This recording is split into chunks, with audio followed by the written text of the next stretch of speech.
Let's start with something so fundamental, so deeply woven into our everyday lives that it feels absurd to even question it.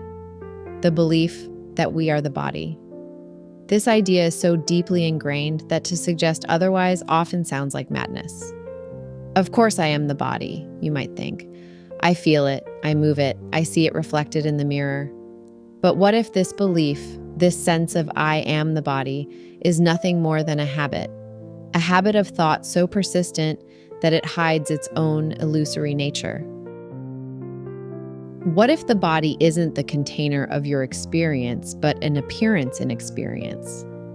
What if this seemingly solid I that lives inside the body isn't a thing at all, but an assumption, a ghost created by the mind? Let's walk through this carefully. I'm not asking you to take my word for it. I'm inviting you to explore your own experience. From the moment we're born, the world reflects this idea back to us. This is your body.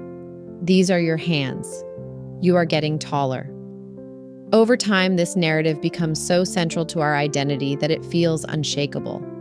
The body becomes the stage upon which the drama of life unfolds, and the self becomes the actor who moves the body, makes decisions, and carries the story forward. But have you ever stopped to look closer? Have you ever questioned what this I really is, or where it's located? Alan Watts once described this belief beautifully. He said we imagine ourselves as little creatures sitting behind the eyes, somewhere in the brain, steering the body like a ship. It's a compelling image, isn't it? A tiny I at the controls, looking out through the windows of the eyes, deciding where to go, what to do, what to say.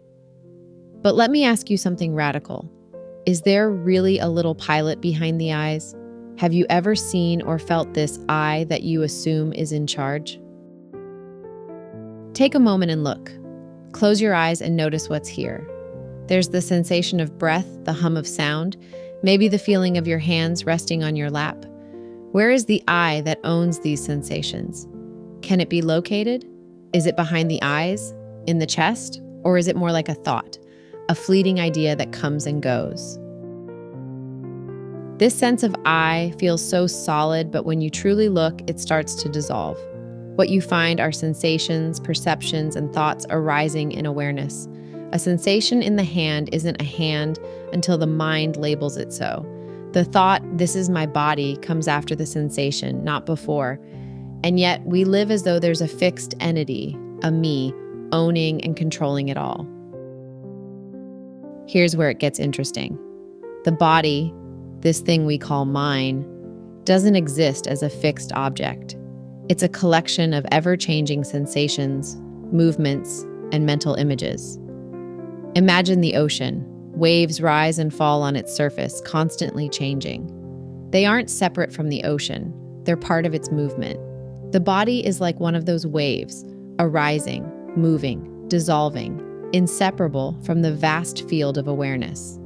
To believe that the body contains awareness is like believing the wave contains the ocean. It's a misunderstanding. Now let's go much deeper together. From the perspective of co-emergence, the body can be seen as a localized appearance of awareness. In other words, every time an act of perception takes place, an observer arises simultaneously with the observed. The body is part of the observer side of that equation, while what we call the world forms the observed side. They appear together in the same instant as two faces of the same event, one that weaves experience itself. Think of it this way.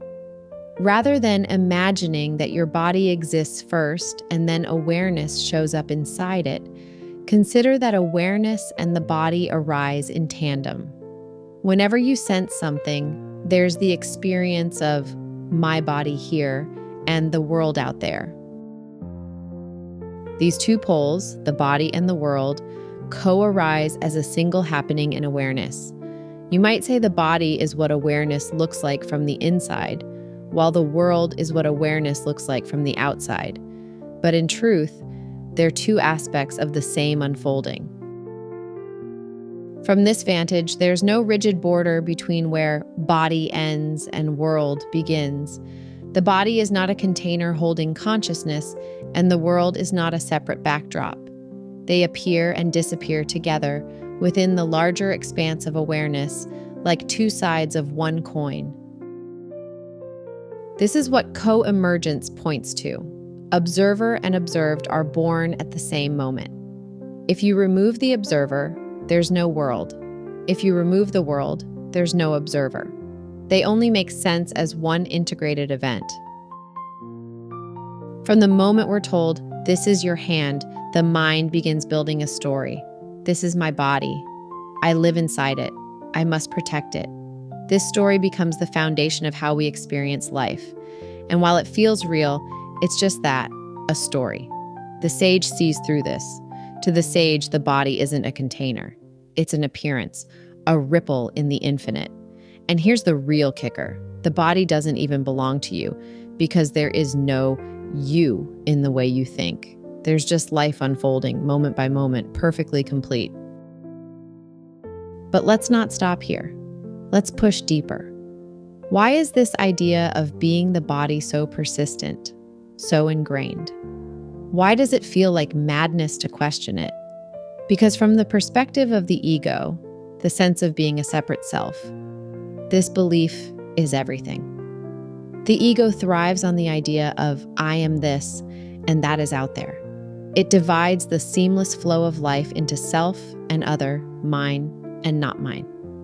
It builds a fortress around the body and says, this is who I am. The body becomes the battleground where all of the ego's fears and desires play out. I must protect this body. I must feed it, clothe it, keep it safe. But the sage knows better. The sage sees that this I who claims ownership of the body is no more real than the body itself. It's just another wave on the ocean, arising and dissolving in awareness. So how do we see through this illusion? How do we shift from living as the body to seeing the body for what it truly is? Start by noticing. Notice the sensations that arise, the warmth in your hands, the rhythm of your breath. Ask yourself, where is the I that owns these sensations? Look closely. Is it a thing you can find, or is it an idea that arises like any other thought? The more you look, the more the sense of separation begins to fade. The I that seems so central turns out to be nothing more than a ripple in the vastness of being. This isn't about denying the body, it's about seeing it clearly. The body isn't something to escape or transcend. It's not a prison or a problem. It's a beautiful, fleeting appearance in the field of awareness. It's part of the dance of life, no more separate from the whole than a wave is separate from the ocean. When you begin to see this, everything changes. The struggle to defend or define yourself softens. The fear of losing the body, the constant effort to control it, fades into the background. Life becomes lighter, freer, more immediate. The body's movements, its sensations, its changes, none of these define you. They're just waves rising and falling, leaving the ocean untouched.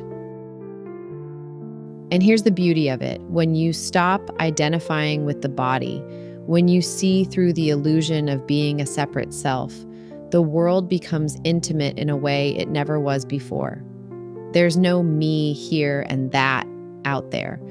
There's just this seamless, boundless unfolding of life. The body is not the center of experience, and awareness is not trapped inside it. They are not two, they never were. And in seeing this, there is freedom, not as something to achieve, but as the natural state that was always here, waiting to be noticed.